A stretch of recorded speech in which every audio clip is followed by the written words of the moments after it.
Meanwhile, investors are a Twitter over the IPO market in general, which has been very active in recent months.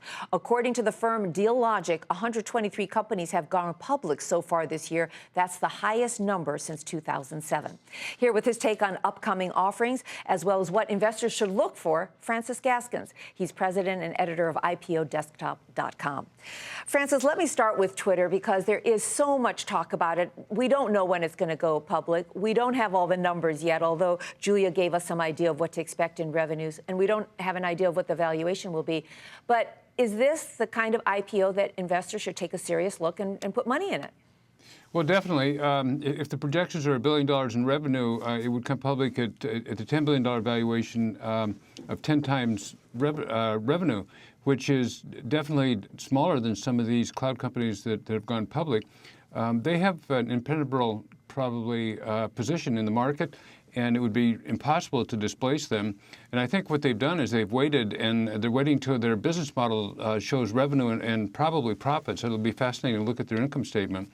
So it's kind of, Facebook went public too soon, and they were screwed up in the mobile area, and I think Twitter is probably timing it about right.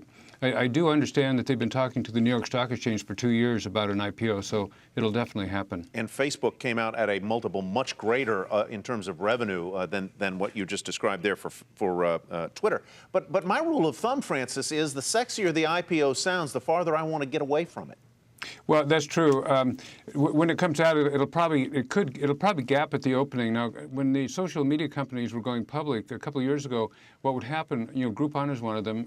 It came public 20, went up to 28, and there are about 10 other ones, including Facebook. What they did is they achieved their peak price in the first 15 to 30 minutes. They never, ever saw it again. So, I mean, it'll be an interesting company. I would definitely not buy it in the first 15 minutes. Are there any companies that are coming, they're in the pipeline, that are coming up that maybe, as Tyler said, don't have such a sexy product line or name that you are looking at and you think would be really good investments for first-time investors? Well, there's one called Frank's International. It's a boring 75-year-old company that provides tubular products and services to the worldwide oil industry.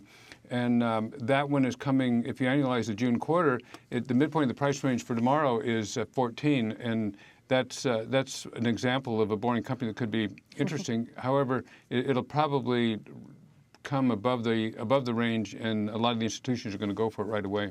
You know, Francis, we talked a moment ago about the possibility of Hilton being IPO'd by its private equity owner, Blackstone Group, maybe sometime next year. What should I make of that one if it comes public, to the extent you can analyze it at this point? And more broadly, when a private equity company brings a company public, they are, quote, smart money. So I'm figuring they make the money and I don't.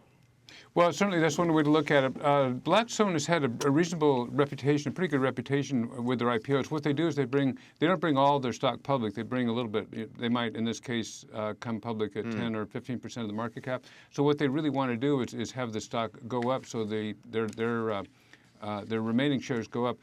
Hilton's a good example of what to look for in IPOs. What you want to look for is a brand, and that has a brand. You want to look at top-line revenue. You want visibility there, which you certainly have. And you want to look at the price-earnings multiple. And there's enough companies in that category that we'll be able to see when they do file the financials in the price range, whether it's